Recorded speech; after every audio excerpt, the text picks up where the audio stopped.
We just crossed the street to make our way through the entrance.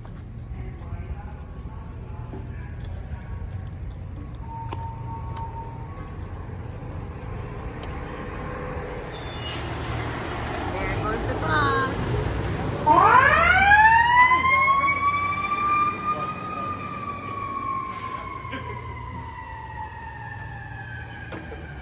There's a monitor over here with a map of the city.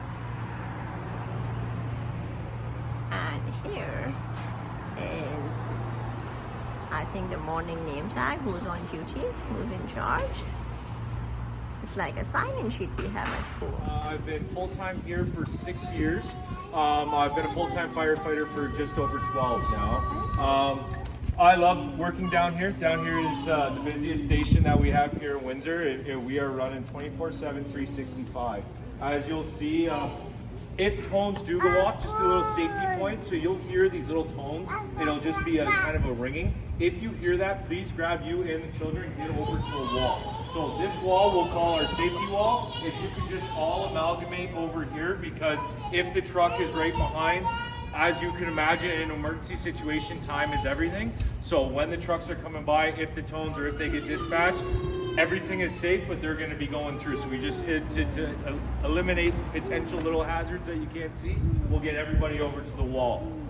We have our two co-ops here with us today. They started 2 days ago. Yep. I'll let them introduce themselves. I'm Julia. I'm Connor.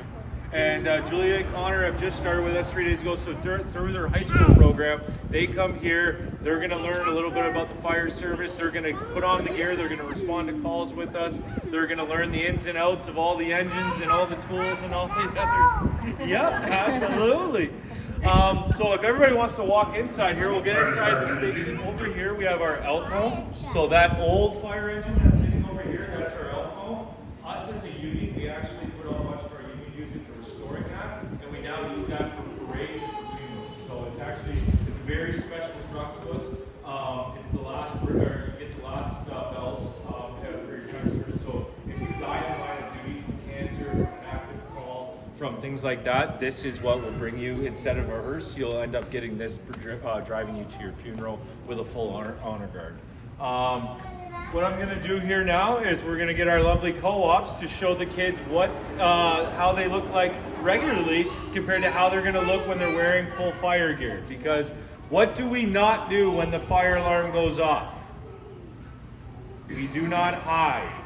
We do not hide in beds. We do not hide in blankets. We do not hide in closets. We want to get to a window or to mom and dad.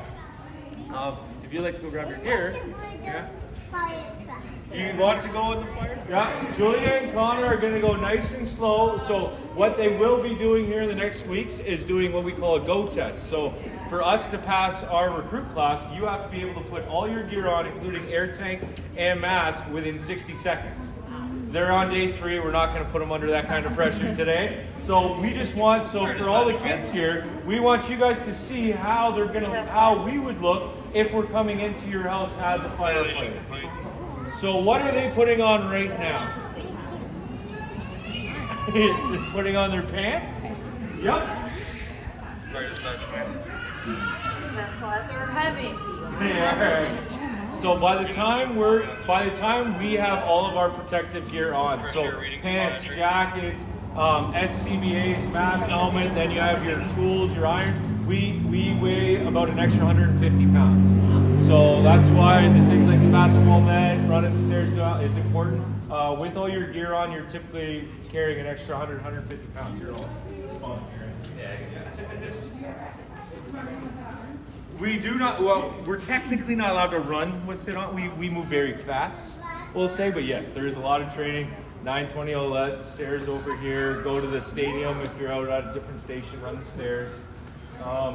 It is put on you as an individual as well, though. Here you go. Yeah, it's very heavy. Yeah. Just leave it, Connor. You're fine. We'll have to take all the gear apart. This is their first day with the gear, so it just wasn't properly. Usually you would put like a mask on too. Do you want me to? Yeah. No, it's okay. Like your mask and then balaclava on. Yep.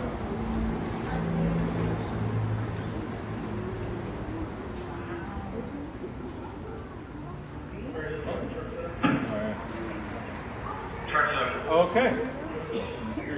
So Julia's all done up here. Typically she would have a backpack and a face mask on, and she would kind of sound like Darth Vader. You guys ever heard of Darth Vader? So typically that's what it would sound like when Julia here is all done up. Connor, perfect. Just the suspenders we'll fix from when you're done. And then some gloves on top of that. If you look around the station right now, you'll see something that you won't see in a lot of fire halls anymore, are these lovely station poles. So the poles were put in here originally when the station was built. Why do you think that the station, all the fire stations had poles back in the day? Avoid stairs. To avoid stairs, yep, to get down there faster. However, there's another reason. Think of before vehicles. So these all used to be horse stables. So under here used to be horse stables, so you would sleep upstairs, and then you'd have horse stables down here. So in order to come down from the kitchen and all that, and that the animals wouldn't eat your food, you would have to have them on a different level. And that's what started. Now they're slowly phasing them out because of all the liability, we'll say, around them all. But it's, I love them. It's like going every time you go down. Oh yeah, they're very active. You're not signed off on that, are you? We are. Oh, are you? Okay, if you guys want to dress down, we'll have the co-ops demonstrate going down the pole here. Okay. There you are. There you are. Hold the steering wheel. You're okay. You're putting yours on as well. Thank you. Yeah, you're All welcome. All right. Oh. Thanks.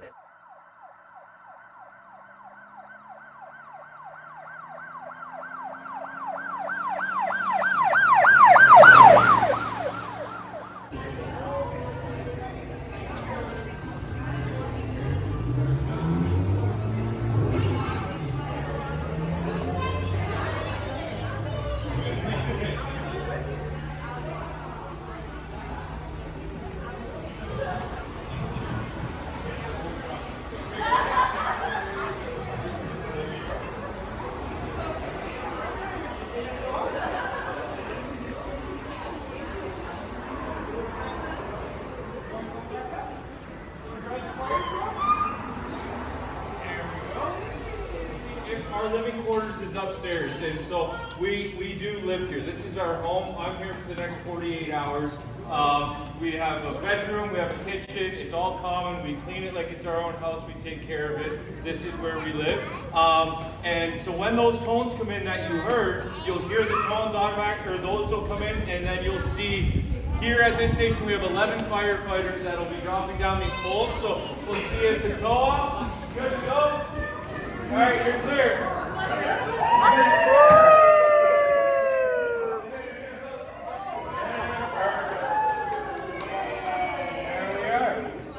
Yeah, so that is our fun. I am 33 years old this year, and I still love it like I'm an 8-year-old. Yeah, when we started in here, health and safety has come in. So this is like a vacuum, but for exhaust fumes out of our vehicles. So we're not breathing in that carbon monoxide. Okay. So they've done studies, and it's just anything that we can do now is precautionary. We risk our lives willingly to do what we do. However, everything that we can do to eliminate the cancer side of things, they've been very forward thinking in that. So that is a vacuum. However, it's for exhaust fumes, not for the ground. And the name of that fire truck. It And is how an old? Elcombe. Sorry? The Elcombe. Elcombe. And how old is it?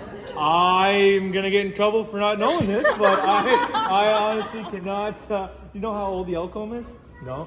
That's I was gonna say a lot longer before our time. I believe it was in the 1940s, but Oh, wow. don't quote me on that. Yes. Yeah, okay. I'm now gonna have to go look it up. Okay, sure. Yeah, so when we come around the corner right here, we'll see if Calvin will put the lights on. So that's an ambulance that is lost. That's not ours. That's an ambulance going to lost. Fire truck. Oh no.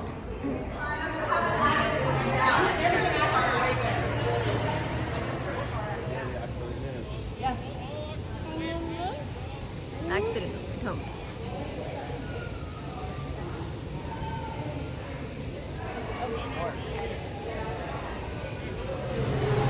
You're back on duty.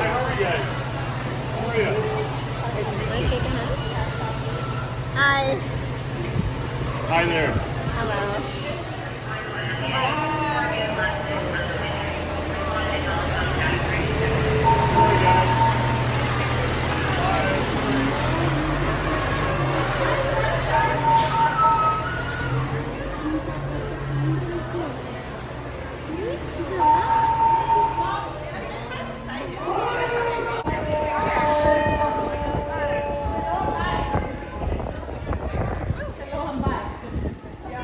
It's okay. Once upon a time, a long, long time ago, our fire trucks looked like this. Okay, so they still have a ladder on it. I will ask See, you. right here, this is a ladder that they used when they had to climb up to gain access to help put out the fire. Hey kids, do you guys know what this is? Does anybody know what this is? This is the only station in the city of Windsor that has fire poles. The firefighters live upstairs when they're here, and when an emergency happens, we have a communication person inside the office that pushes a button, and we hear a lot of noise. And when we hear a lot of noise, that warns the firefighters that they have to go out to a call. Hi, buddy. So the quickest way for them to get down from upstairs is they come through that hole and they slide down these poles. If you guys go to the park, you're going to see a lot of poles like this in the park, and it's the same type of idea. And when you're at the park with mom and dad and you slide down the poles, that's what the firefighters do here when they're sleeping.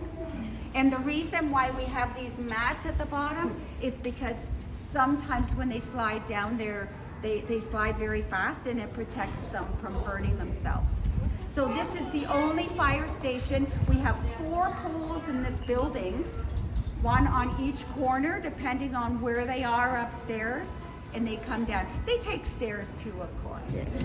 So The bell, does that ring? Or was it the used? bell on this Yeah. truck, I don't. Let's see. Yes, it does. It rings.